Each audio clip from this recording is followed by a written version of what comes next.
नमस्कार, आप देख रहे हैं रॉयल बुलेटिन। आज लोकसभा में मोदी सरकार ने एक ऐसा बिल पेश किया है जिसने ग्रामीण रोजगार व्यवस्था से लेकर राजनीति तक भूचाल ला दिया है।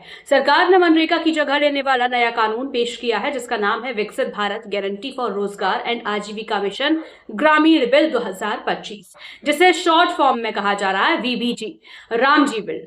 माननीय अध्यक्ष महोदय, मैं प्रस्ताव करता हूं कि मुझे विकसित भारत गारंटी फॉर रोजगार एंड आजीविका मिशन ग्रामीण VBG राम जी, विकसित भारत जी राम जी बिल 2025 को सभा में पूरा स्थापित करने की अनुमति दी जाए। जी राम जी।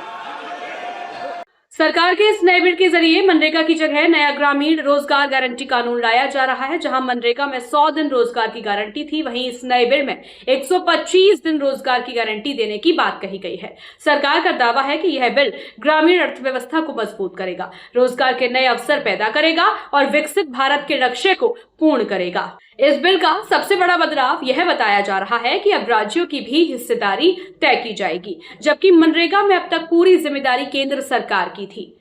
यानी रोजगार योजना के खर्च और क्रियान्वयन में अब राज्यों की भूमिका पहले से ज्यादा होगी। जैसे ही यह बिल लोकसभा में पेश हुआ, वैसे ही कांग्रेस समेत तमाम विपक्षी दलों ने हंगामा शुरू कर दिया। सदन में नारेबाजी हुई, सरकार पर मनरेगा खत्म करने का आरोप लगा। योजना को बदलना गलत है, बल्कि इस योजना को लेकर किसी भी तरह की चाहे या फिर उनको समय पर अपनी इसको लेकर किसी भी तरह का प्रावधान नहीं।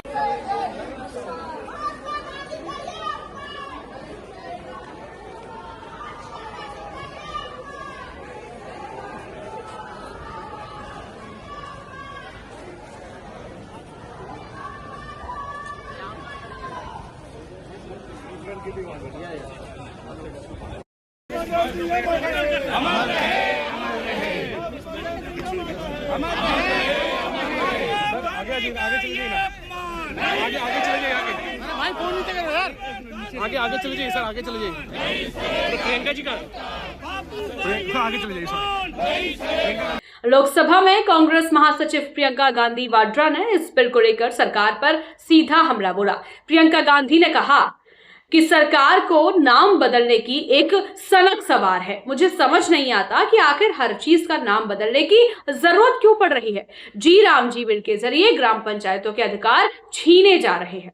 देखिए, एक तो ये जो नाम बदलने वाला सनक है, मुझे समझ में नहीं आता। इसमें खर्चा बहुत होता है देश का, सरकार का, तो खामखा इसको करने का मुझे किस लिए कर रहे हैं वो समझ में नहीं आता। सबसे पहला तो वो है।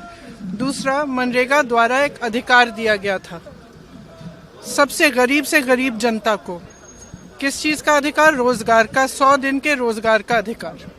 और ये जो विधेयक है, ये उस अधिकार को कमजोर करेगा। और जिस तरह से इस विधेयक में 2-3 चीजें ऐसे इन्होंने डाल दी हैं जो ऊपर से ऐसे लगता है कि चलिए दिन बढ़ा दिए हैं, दिन बढ़ाए हैं। आपने वेतन बढ़ाया है? नहीं बढ़ाया है। मजदूरी बढ़ाई है? नहीं बढ़ाई है। तो दूसरा, आप इतने सालों से कम करते जा रहे हैं। जहां जाएंगे आप मनरेगा के मजदूरों से पूछेंगे, वो बोलेंगे कि अभी तक पैसे नहीं आए। और आपने अब क्या किया है कि पहले ग्राम पंचायत तय करती थी कि कहाँ पे कौन सा मनरेगा का काम होगा। इस विधेयक ने ये कहा है कि केंद्र तय करेगा कि कहाँ पे और कब पैसे देने हैं। तो जो ग्राम पंचायत का अधिकार था कि वो तय करे कि कहाँ पे हमें पैसे चाहिए, किधर हमें काम कराना है, वो भी छीना जा रहा है। तो हर तरह से ये विधेयक हमें गलत लगता है और इसको वापस सांसद रामगोपाल यादव ने मनरेगा का नाम बदलकर विकसित भारत जी राम जी करने संबंधी विधेयक पर कहा, मेरी राय में इस विधेयक को लाने की आवश्यकता ही नहीं है। इस विधेयक के लाने के बाद यह जो भाजपा पर आरोप लगता है वह पूरी तरह से कंफर्म हो गया है कि ये गांधी जी के शुरू से ही विरोधी रहे हैं। मेरी राय में इस विधेयक को लाने की आवश्यकता ही नहीं है।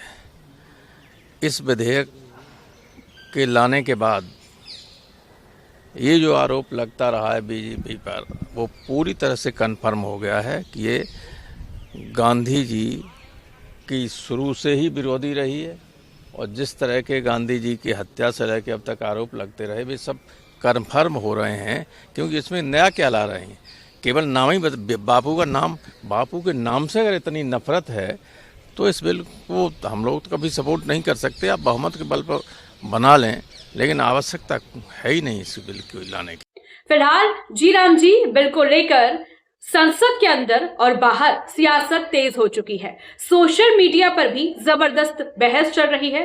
सवाल उठ रहे हैं, क्या यह सुधार है या मनरेगा को खत्म करने की शुरुआत? आपका क्या कहना है इस बिल पर? कमेंट में जरूर बताइए। वीडियो को लाइक कीजिए, शेयर कीजिए और रॉयल बुलेटिन को सब्सक्राइब करना मत भूलिएगा।